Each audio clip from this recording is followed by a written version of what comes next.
Oh, and then, okay, here we What go. quite?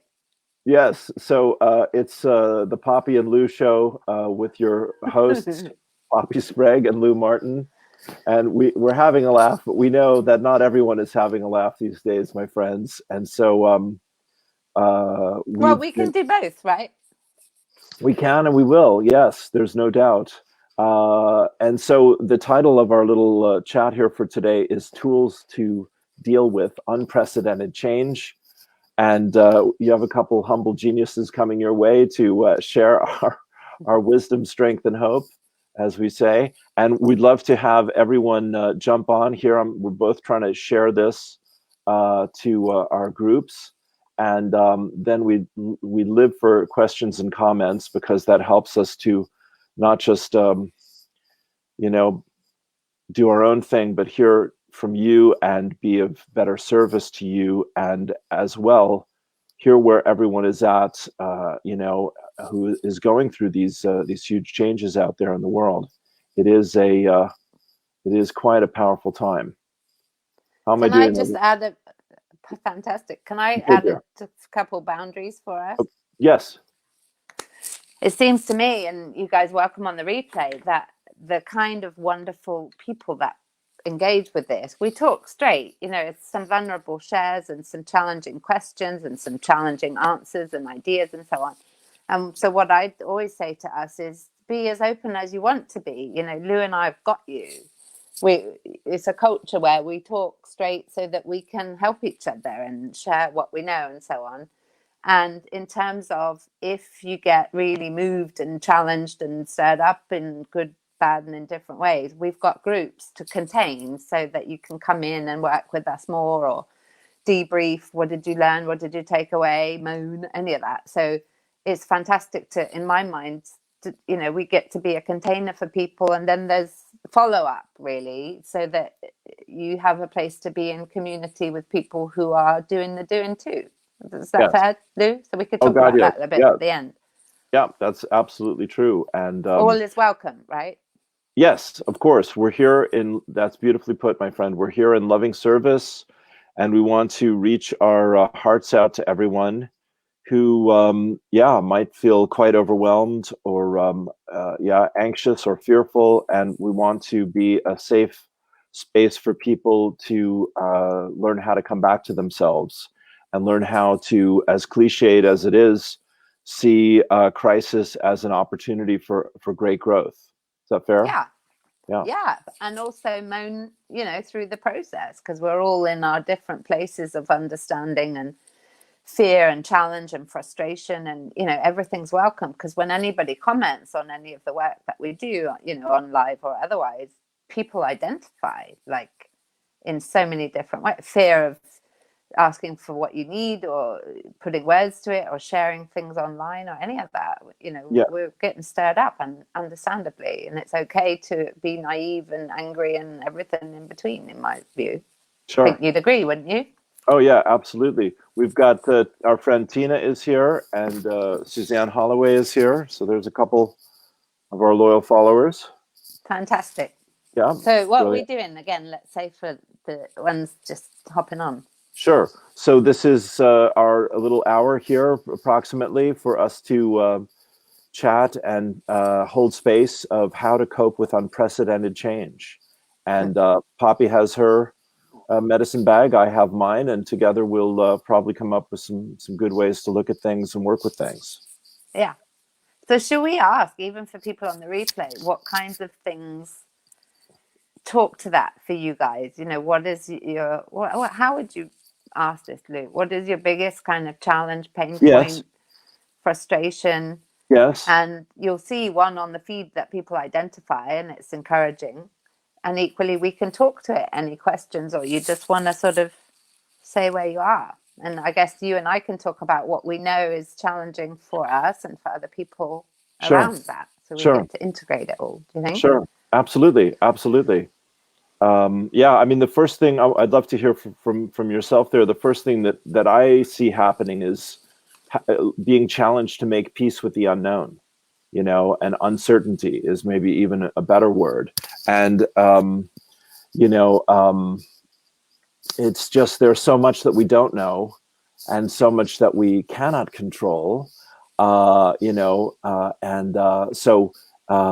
whatever we can do to keep coming back to the present moment, to keep consciously breathing, to be paying attention to how we're feeling. It kind of, 1 minute I'm okay, the next minute I'm like, whoa, I'm back on my heels. So it's, it's just being very real in the moment, and trusting that there's good reasons why all this is unfolding. Does that make sense? Sure. And all that means is we have mixed feelings to everything that ever happens. So it's, we're all on the gradient again of disturbance, really. And again, what I mean by that is, it's like a pool of water. When you put something in it, it disturbs the status quo. So it seems to me very fair that 1 minute we might be, oh gosh, this is actually an opportunity for me to consider, do I like this person or my job or whatever, but equally then, oh gosh, what does this mean? And everything in between, that all of us are going to have responses and reactions at any one time, and that doesn't mean anything other than we're human responding to what's happening around us right now. Mm-hmm, mm-hmm. Yeah, that's well said. There's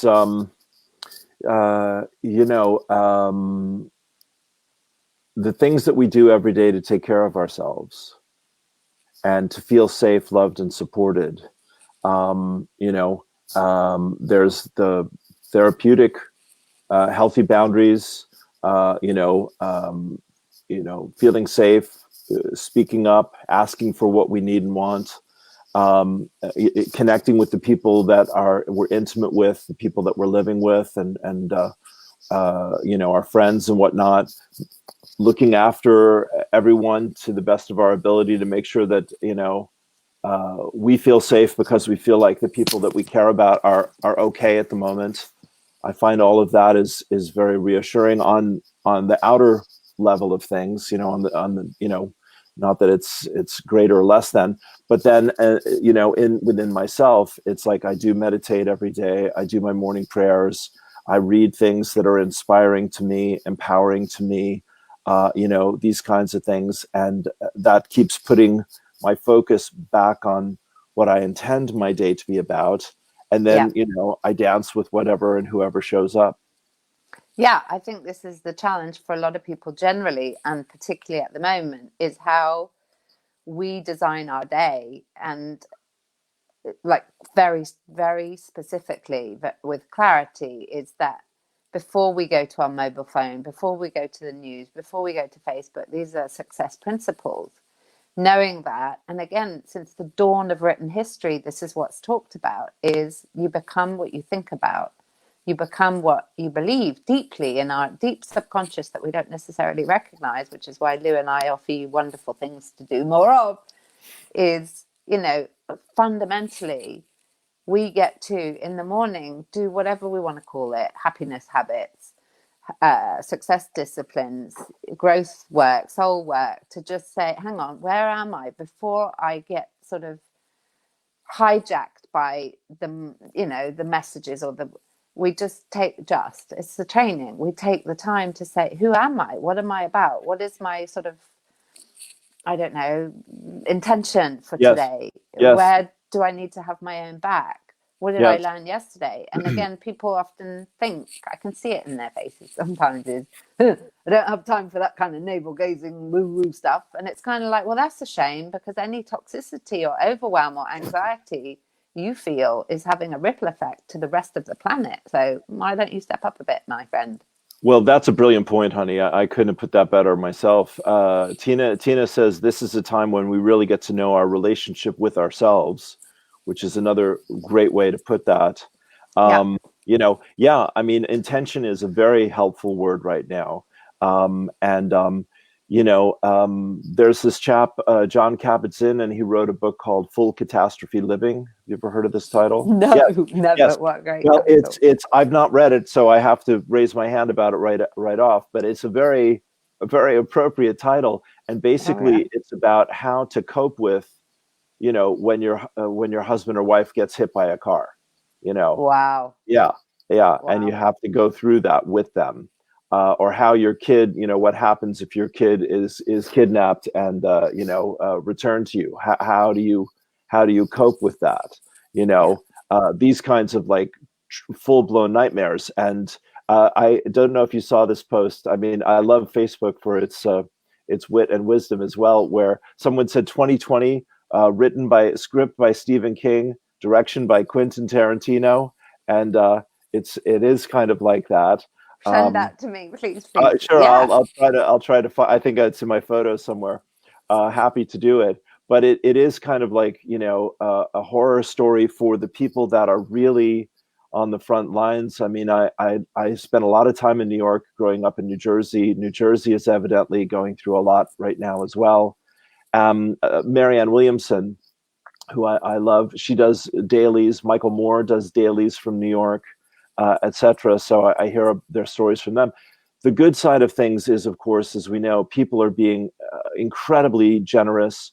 I listened to Emily Blunt's husband, John Krasinski, big, strapping, handsome actor, was on The Office for years, and he has some good news. So that's on my page. I'll send that to you as well. Yes. Oh, yes. Wait, as well. Um, oh gosh, help, help. Positive News has been reinstated by Be Live as well, and I'm the first guest on Sunday. Oh, great. Good for you. Amazing show, and we loved it. So yeah, this is the thing, Lou. Okay. We get to have mentors online who, and you guys could put in the feed, who are you following right now, who is having you feel a bit relieved or inspired or anything. We get to go to that rather than Yeah. what is often, pretty manipulative news. Some of it, I had this feeling the other day, because I don't watch the news generally. I've lived long enough to know the topics of, challenge for us, and the manipulation behind it as well, a lot of the time. Sure. And I found myself caught, because I thought, well, how do I stay, plugged in right, particularly at the moment, versus it consumes me. I'm anxious. I'm thinking about whatever. So I thought, well, I'm going to if that's my choice, to involve myself with some of the madness, which is, pretty, putting it conservatively, then I get to up the traditions that I require to thrive, which is to be super, super boundaried with any kind Yeah. of toxicity, etc. Yeah. People, places, and things as well, obviously. Sure. It's a balance that we're challenged with, I think. That's right. No, that's good. I mean, I think boundaries and intention are essential right now. Suzanne, our friend, says, I'm finding myself going into my head more, worrying about being poorly with the virus. It's a challenge to bring myself back to the present moment. The more I meditate, the easier it is to reconnect with my higher self. This is it, Suzanne, and Suzanne's done some great channeling recently. Have you seen her channeling posts? I'm so proud of her. Yeah. And Tina says, it's so overwhelming out there. I seem to be able to really focus on one major thing at a time. Last week worked on centering myself. This week, detox, feed my body good as I went into comfort food and feeling it.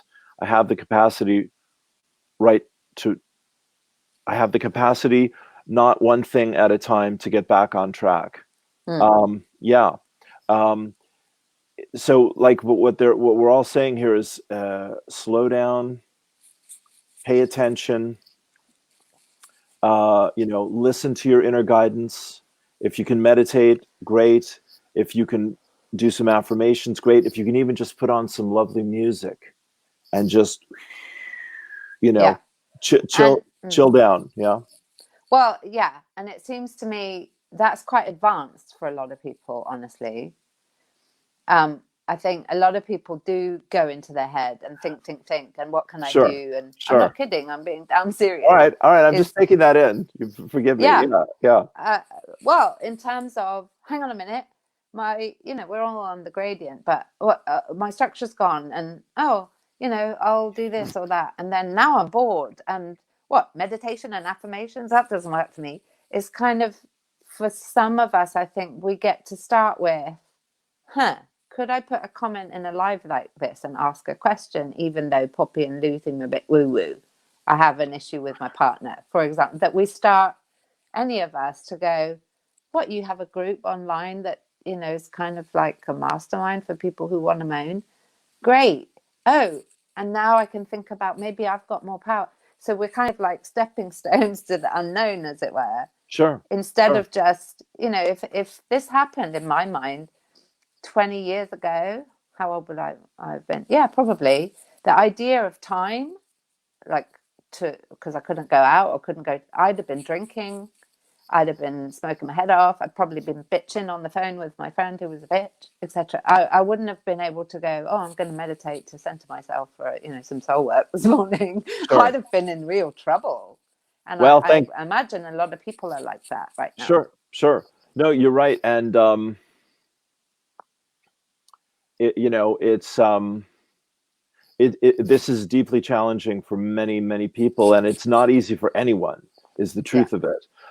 So, I mean, my housemate and I have talked about this. He's a therapist. You know, he is a deep meditation practitioner, etc. You know, I meditate, I channel, I pray most days of my life.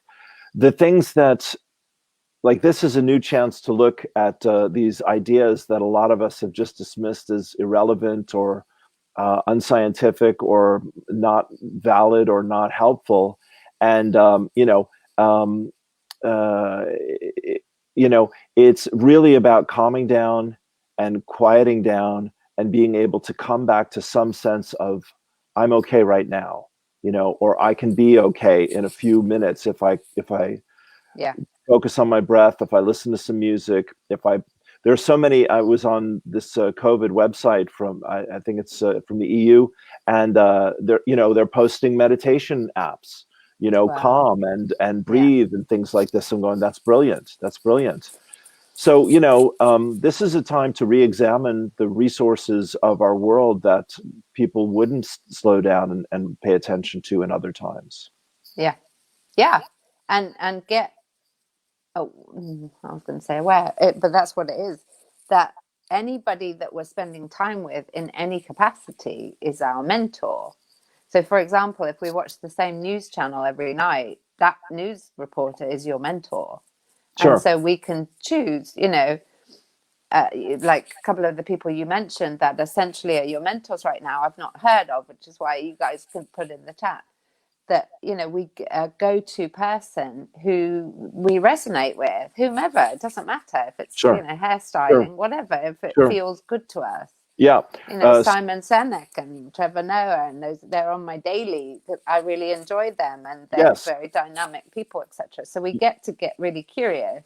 Mm-hmm. Who right now is a mentor to me, who I'm becoming like. We become our environment and the people we spend time with. So even if we're in a position where we don't like it or we don't like the people we're with or anything, the internet is full of mentors that we get to choose. Who is it? Someone who lies, someone who's abusive, someone who's happy, someone who's successful in whatever way, someone who's loving, etc. We can pick hundreds of mentors online and fill ourselves up, immerse yourself in something that's good for you. Yes, that's well said. Suzanne says, you two inspire me. Thank you, Suzanne. She says, Cryon, who I've been listening to and posting on my page, is a good channel about all of this. She's been introduced to Elizabeth Gilbert, and she says, Dr. Wayne Dyer is my go-to. And and she just also says, me too, Poppy, 20 years ago, I'd be a complete wreck. Well, yeah, I would too, frankly, my friends. I think that there is some divine timing about all of this. You know, because we've all had to overcome our own full catastrophes, you know, our own breakdowns and breakthroughs, and you know, the death of this person, the loss of this resource, the end of this relationship, you know, et cetera, and you know, like I said, I mean, for 6 months before this event happened, I felt very strongly that something was coming, and several other people said that to me as well. So it's what can we say? The thing with spirit, you know, and what I want to talk about is the right brain and the left brain as well here. Yeah, the thing with spirit is, you know, spirit never interferes with our free will.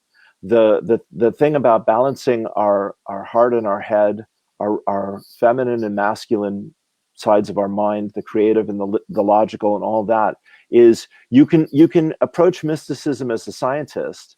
Like really, that's what I hear in Joe Dispenza, is Yeah. he's very scientific, but he's Yeah. saying, look, folks, I had a broken back and I couldn't walk and I healed my body and this is how I did it.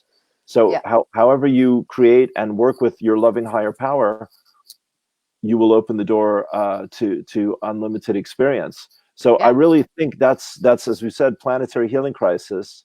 This is clash of the paradigms. Somehow we have to find our own personal way to not be so cynical and not think we know things that we really don't know. Well, quite. And if we have a listening ear, it took me a while to do this, to the likes of you and I, Joe Dispenza, whoever that you feel is kind of got it going on in terms of feeling fairly grounded in amongst all the chaos, even though they're human and so on. We're all saying exactly the same stuff, just with different language. Shakespeare, Exactly. so all Right. the same stuff. Right. The Bible, right. It's just, not one size fits all. So we get to, shake it up a bit. Sure. So, Tina says, it's real good stuff coming at us. Yes. We choose. Yes. Well, you're saying it beautifully, hun. And this is why I love chatting with you, my friend, because you have a loving, kind, caring heart. Absolutely. As everyone here knows, bless you. And we do, like, sometimes I'll say things and you'll have me repeat it, or you'll pick up your notebook and write it down. When we hear the truth, it really does ring inside of our heart.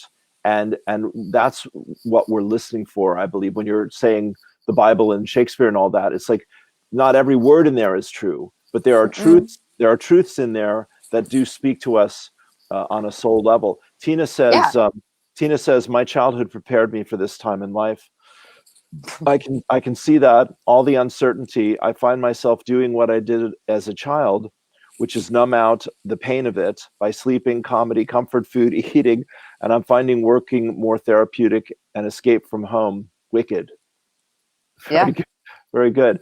Yeah. Well, we go back to what we're certain of, right? We're all looking for some certainty right now. So whatever it is that's familiar, that's often where our sort of rituals of health go out the window. Is, we go back to the stuff. What do we know is... So I feel we can be forgiven for that. It's just a kind of self-soothing thing of, wow, what do I know that soothes me? Okay, alcohol, fine. And then we just get to be gentle with ourselves, Yeah. Well, that's true. I bought my bag of sweets Saturday and I enjoyed them between now and then. Yes, along with the Guardian, which I'm not sure if that was sterilized or not, but it made it over the threshold anyway. Yes, and I've survived.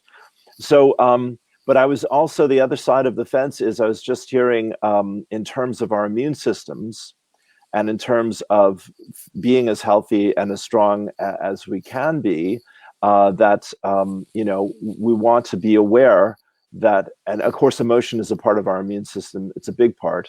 So, it's just, we can't completely, drink ourselves into a stupor here or eat anything we want and think that we're not going to pay a little price for our system. So it's keep it in balance.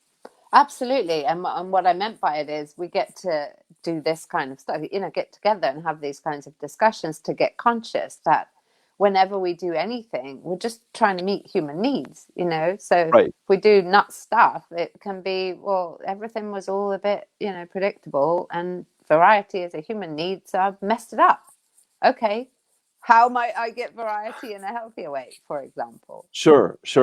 Yeah. So what I mean is we could be forgiving, but also say course correction is required. Who's doing it? Who can mentor me next?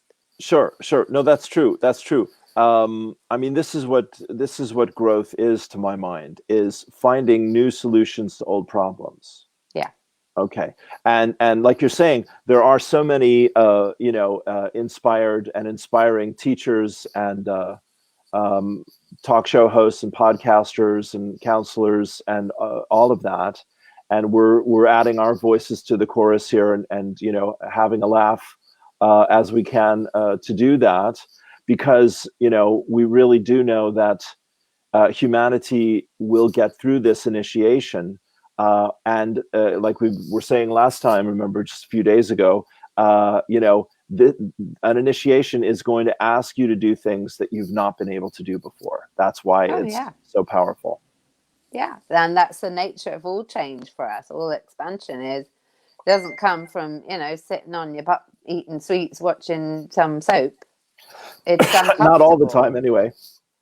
Well, I don't know anybody that's, you know, expanded and, you know, moved through something to a quantum leap of development through sitting on their ass watching crappy TV. No, no. But the other part of it is, you get no argument from me, my dear. That's right. If you, one of my favorite quotes is, if you want to get what you've never gotten, you've got to do what you've never done. Exactly. Right, right. However, we all have a limit, right, of how much crappy stuff we can take. Sure, sure. So again, that's where, you know, we are standing with a foot in each world. You Yeah. see. Okay, so we all know what 3D looks like and what our history is like personally and globally. And here we are in this paradigm shattering. Everyone's connected to everyone else in this new way. There's imminent threat and danger that we're living with right now on a daily basis, of our own personal health and the health of the people we love and care about and depend on. Boris Johnson has been hospitalized. That's an interesting twist in the plot here. You know, so it's within all that instability and uncertainty, like we're saying here, we want to go back to taking our power back, is the way my guides say it. You know, feeling and knowing that we're creating our reality, that we're being intentional, like we said earlier, that we're saying, you know, I'm blessing me and my loved ones and everyone I care about. Everything works together for good. Finding the prayers, the affirmations, the ideas, you know, that quiet the mind, that bring us back to a place of peace, so that you know, we're not just living on the edge of a soap opera called this modern world right now. Yeah. For whatever reason, I just had the kind of picture in my mind of a drawing or a painting, in terms of, you know, if we want our day, for example, to go a certain way, or it might be nice to feel we're in control of it, or there's no sort of ugly surprises.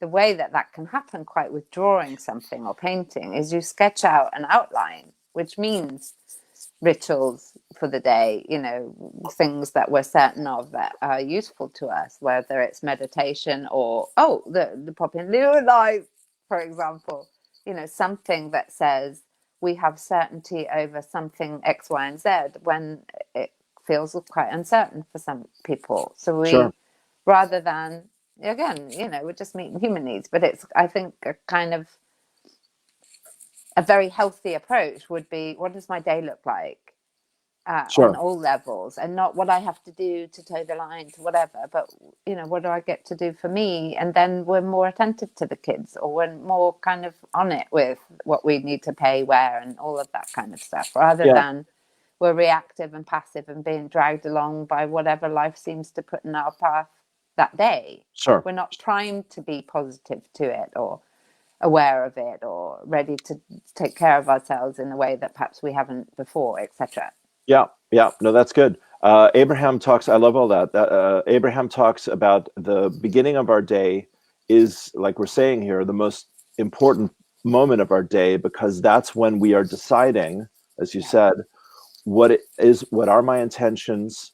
And I just want to say a word here about the power of gratitude, and working with gratitude and working with appreciation, as you know, like I'm doing that with my breath work now. I learned this from another friend. You know, I breathe in gratitude, I breathe out love and appreciation. So I just do that when I'm lying in bed and getting ready for my day, et cetera, et cetera. And just such a simple little thing, you know, is so powerful. And then my own ritual is, aside from that, is whenever I put my feet on the floor first thing in the morning, I always say thank you. Mm. You know, Mm. because there are a lot of people that this is their last day, Oh, you know. quite. Right. So I get to another day to hang out with Poppy and Tina and Debbie and Suzanne and all of our lovely friends here, and go, let's see what we can create together. Yeah. Yeah. And connect. in ways we haven't. And this is the thing that, again, we get to challenge ourselves with. Like you said, before the virus, the kind of stats generally are 150,000 people die daily globally. And so our opportunity is to go, you know, I was thinking this morning, and I'll do a live a bit about it probably tomorrow because we polled for it today. So we're going to talk about fear of posting online instead this evening, is tactility. You know, oftentimes if I meet people, people say, oh, I remember when we met because you touched my face, or you grabbed my arm and liked my watch, or whatever. To the point that actually recently I was talking to my sister-in-law and I said, do you think I'm a bit on the autistic spectrum because I like grab people all the time? And she said, well, Gets who their knows? attention. Gets their Yeah. attention. Yeah. But to me is, why not say we're here kind of stuff? And there is, you know, it's kind of challenging to go, well, if I could go today, because we could in any way, you know, is there something I could do to connect more with people, which might be, you know, be a bit more radical? If you want to sort of say somebody's earrings are nice, say it. If you want to say, you know what, Grandma, I'm going to go now, love, because I want to. Whatever, is we get to just live life rather than just be so passive and, Sure. you know, unhappy in our the follower crap. Yeah, well, I like what you're saying, and since I've never met you physically, I don't know how grabby you are, so I have that to look forward to someday. It won't be about my earrings, though. I don't think. Yeah. Yeah. No, I'm very grabby. Good. I want Good to for look you. at stuff and feel fabric. Right. I'm Well, very like that. yeah, no, it's beautiful, hun, because of course it's a way of connecting. You know, Exactly. and there's some book title that says "Only Connect."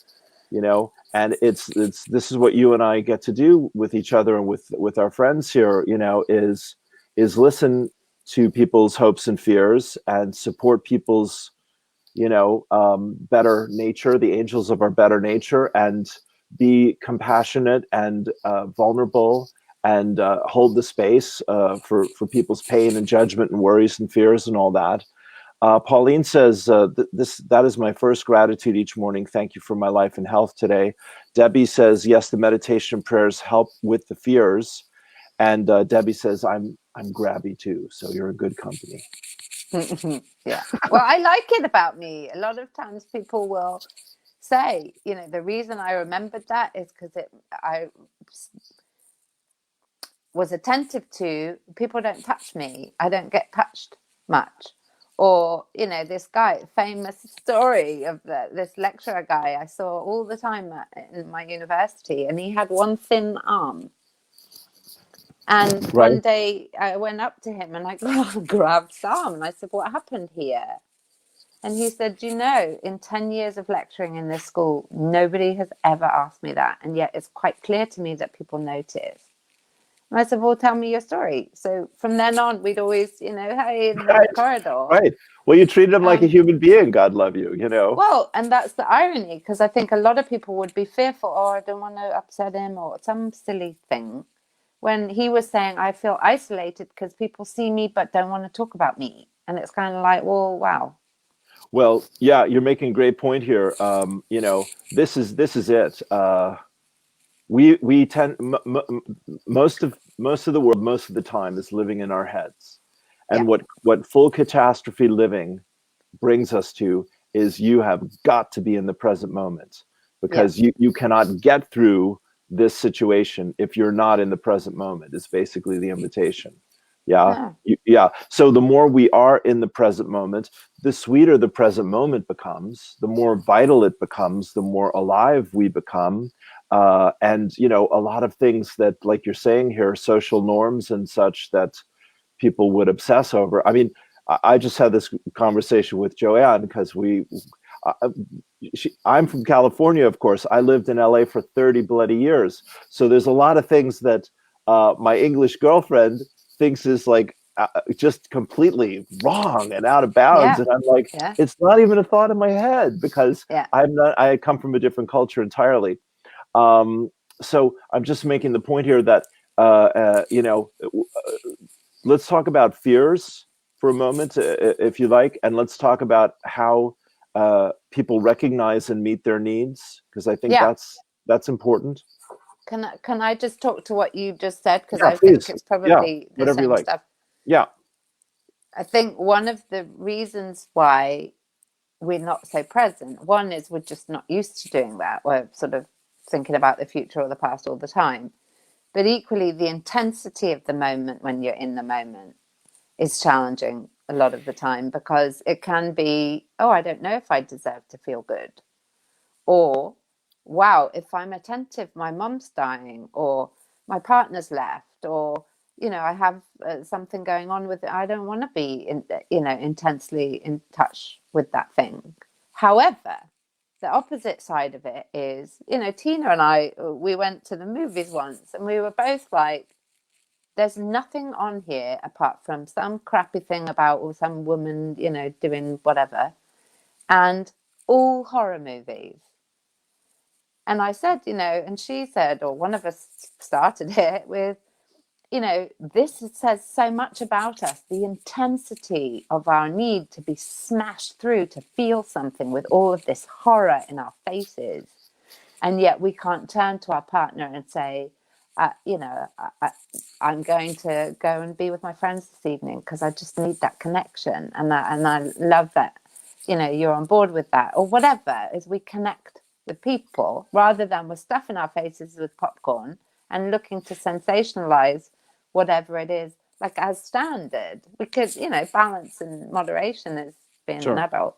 sure, But we're all looking to be stimulated. It's just in many ways we avoid actually what's going on now. And then we can decide, do I want more of this? It's like if I'm present to what you're saying, I can feel, where I am in relation to you. Do I want to continue doing it? Do you like me? Do we like each other? Because we're present to each other, as opposed to, yeah, what am I going to have for dinner? And, what's the horror movie? Because then I'm going to feel something that I'm not conscious I'm missing. sure, sure. No, yeah, that's good. Tina says, I honestly didn't realize how touchy I was with my customers. I just realized I hugged them after trimming their dogs. Uh, yeah, and until now I can't hug them. Yeah. Yeah, and she says, yeah, Tina again, yes. I can see how the world is headed by. But nice comments here. I can see how the world is headed by the shows playing at the movies. Last year was hard to find a light movie to watch in the theaters. Pauline says, when I was a child, I was very observant. A man used to call to the house who had a glass eye. And I asked him one day, what happened to your eye? My mom was embarrassed and told me to keep quiet. But the man said to leave me alone because I was very observant. He had called for years, but my mom never noticed his eye. Same with the man I used to see on the bus who had one arm. I asked him what happened, and he told me. Yeah, it's that's beautiful, Pauline, and thank you, Tina. Suzanne says no horror movies for me ever. They do me no good at all. I'm a wimp about them as well, for the most I part. don't know that it's about being a wimp. It's about saying, I don't need that in my life and in my heart and in my Sure, thoughts. Is sure, this hideous? There's enough pain in reality rather than looking at it on the TV with some sure, fantasy of it. I sure. mean, when do we have enough? Sure. Well, this is true. And honestly, most of the people that I deal with and probably you deal with are very empathic and very intuitive and very sensitive and kind, loving, caring people who are wanting to grow and be inspired and help the world and be of service to each other and all that. So, excuse me, it tends to be kind of a mutually exclusive, that us sensitive new age types don't look for horror as a way of entertaining ourselves. Well, it depends on how you look at it. Because if we think of, for example, I've had sessions with you before, and I know people who've given feedback on your individual sessions. Talk about horror. When we go to how do you feel and why is it do you think that you're anxious right now, or what's happened that you don't take care of yourself so well, there's horror in that. And our ability to be attentive and loving and focused on that, a lot of people, which is why a lot of those people are very anxious and overwhelmed and crazy right now, is because they're not attentive to that kind of real life experience, which is sometimes horrifying and sometimes traumatic. So any of Sure. us that say, you know, oh, I'm a bit of a wimp with horror, really? Well, where is it that you are courageous in the face of something that's very overwhelming and frightening and gross? Because we're Right. all doing different stuff. Right. Well, that's a litany of things to choose from. To my mind, that's a feast of therapeutic, spiritual opportunities there. I mean, to my mind, it's about compassion. Yeah. And someone was saying here about meditation and prayer helps her to move through her fears. Debbie was saying that. If we can open our hearts to ourselves and each other, which is what our work is all about, then we can come out of the fearful mind, and come out of the pain body, and come out of the mindset that life is all pain and fear and struggle and loneliness. And when we open our hearts to ourselves, like I love the theme of what you're just saying here about creating and sustaining intimacy. You touch the guy's wounded arm in a loving and attentive way, and he in 10 years nobody had ever done that. Or Pauline saw this chap's glass eye and was brave enough to ask about that. People, we're all carrying our wound, I suppose, is an easy way to describe this. And we pretty much know what it is for the most part. The longer you live, we know where we're weakest and where we're strongest. And when we feel weak or strong, for the most part, again, this full catastrophe living, this planetary healing crisis is saying, now you're all in the same boat together. And Yeah. let's all build a bridge and get over ourselves. Yeah. Let's all open our hearts and open our lives and, be generous and be thoughtful and be kind and be attentive. And let's see how we can help each other to heal. Yeah. And equally be present with, kindness has many faces in my mind. So to me, a kindness can be saying to somebody, I was in an AA group once, and I said to the guy, do you know of yourself that you never look at people when you talk? And to me, that's a very loving thing to say. Do you notice how you cut people off and cut us off? And then there's all this assumption. To me, it's a very loving thing to quite, clumsily grab that guy's arm, because ultimately we all want to feel super special in the eyes of somebody else.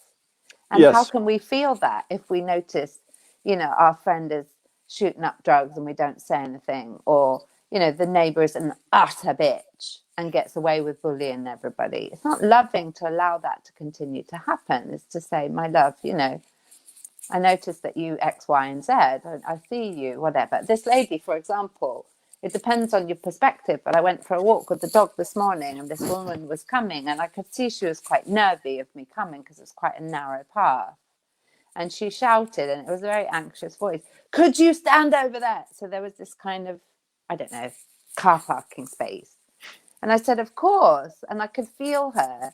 And she's, coming, and I could feel this kind of defensiveness. Yeah. Yeah. And I thought there's many ways to respond to that. But she said, oh, I'm sorry. And I said, well, you're just taking care of yourself, my love. It's okay. You asked for what you wanted. And, I'll bet that blew her mind. Well, I'm sure. Yes, It felt good like for she you. was being defensive. But again, of course she was, because that's what fear can do to people. Sure, And, sure. she has an air of pain in the arse lady about her. However, she was asking for what she needed, which is her seeing herself. Right. And sweetheart, what I love in that teaching moment that you stepped into so beautifully, is you did not take it personally. Not at all. Not about Well, me. I'm telling you, that makes Uncle Lou very happy. Because we can all forget, we can all lose the plot, we can all take it personally, and that's where we get attached and we get resistant and we get we think we know, and we might not know the whole picture, of course. So it's great because you see, you're giving to yourself, and you're being compassionate to yourself. And then you have, when the situation is thrust upon you, you have something to offer because you've already filled up your own cup. Exactly.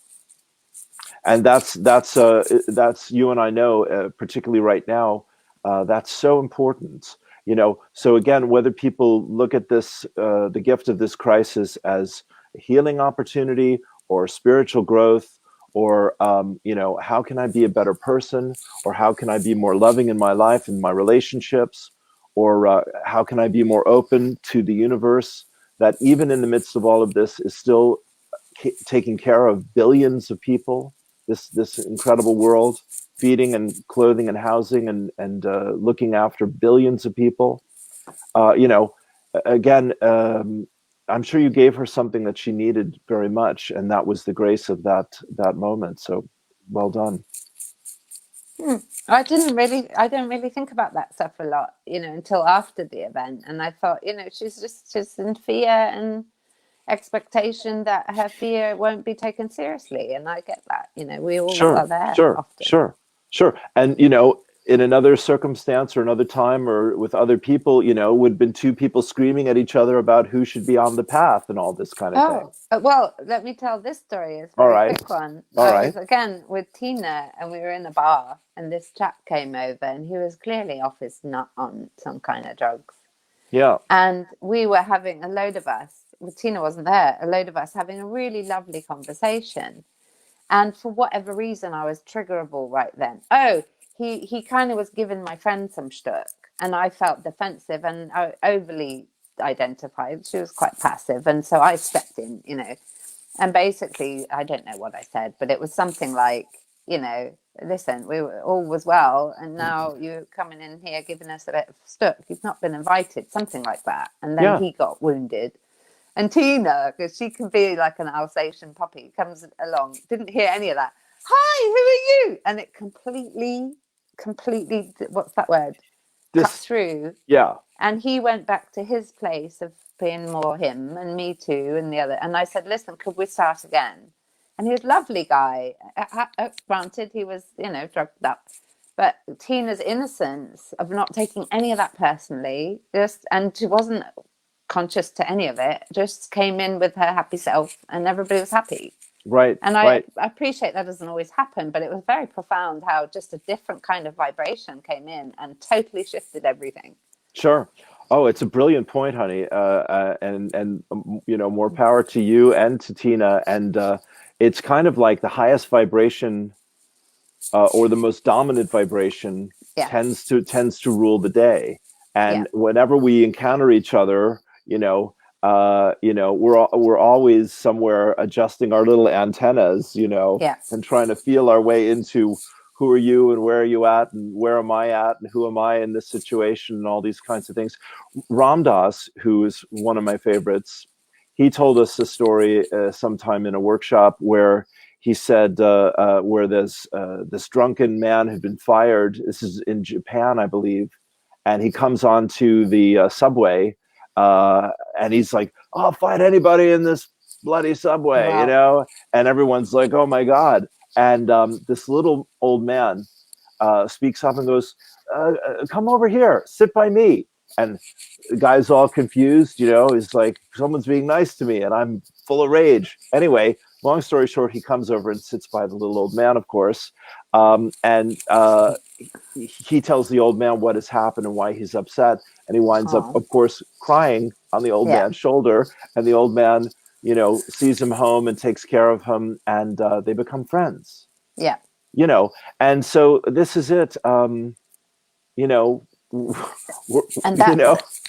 that's the courage to see people, but equally to listen to yourself, because I can do things like this, and sometimes I'll go, it doesn't feel there's a bit of danger. But I watched my mum do this once, and it was utterly extraordinary.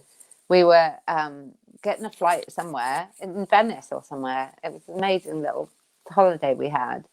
And we walked into the sort of lounge where you wait for the flight, and there's this woman screaming and yelling and effing, and you could see the stewards and people around as you're about to board. They just didn't know what to do with it. Security's coming, and Mum, she's just gone. And I'm like, what's happened? And I'm looking, going, I know where that's going. The woman's going to get arrested, etc., etc. And she clearly was, something's up. And having a suddenly bad day. my mum's there. Exactly. There must have been, I don't know, hundreds of people in that waiting for the flight. And I just see her go up to the lady within moments, kissed her on the cheek, and the lady went and sat down. Zoom. And I was like, that's how she can be in action. It's quite profound. And Yeah, so I that's got my, impressive. honestly, this is, Yeah, she does this a lot. yeah. We're going on to the flight, and the steward's like, what did you say? And she said, I told her she was beautiful. And Mum, she kept walking. So what she actually, she's a very skillful therapist, but what she did was to say, listen, and she touched her face, you're beautiful.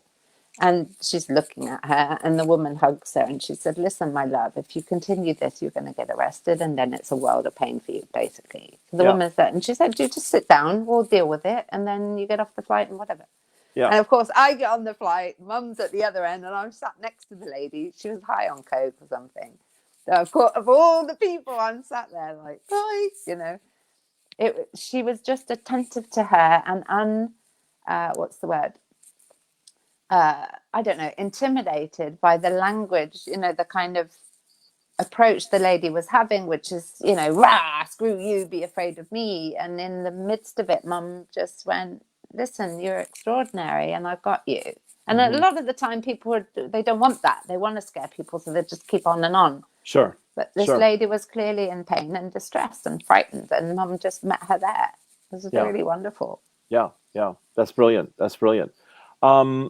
Do you want to say anything? I mean, what when we were chatting before we came on here today, and we were talking about what to talk about, and we're talking about tools to cope with unprecedented change, and we're thinking that we would do a couple hours on this, you know, as a workshop over the weekend. So I just want to put that out there that you and I are working on that. We're open to, you guys do keep your eyes open that we'll do something together to bring people in and have a group, and you know, you will say what it costs and what the agenda is. But we thought we'd poll for it a bit to find out what would be most useful to all of you, and start there in terms of us essentially coaching you. You know, Lou, whether you've worked with him or not, I find, a therapist with, you know, a lot of help from a lot of places with channeling and skill in meditation and so on. And I come from a clinical background, but clearly I noticed that doesn't work really on its own. So then I have a lot of different approaches in the work I do.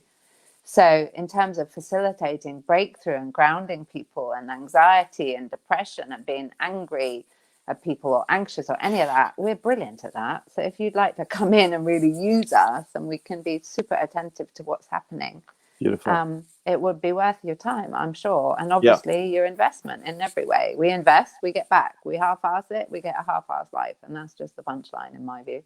Yeah, that's brilliant. I want to leave the people with this. This is what's kind of on my mind.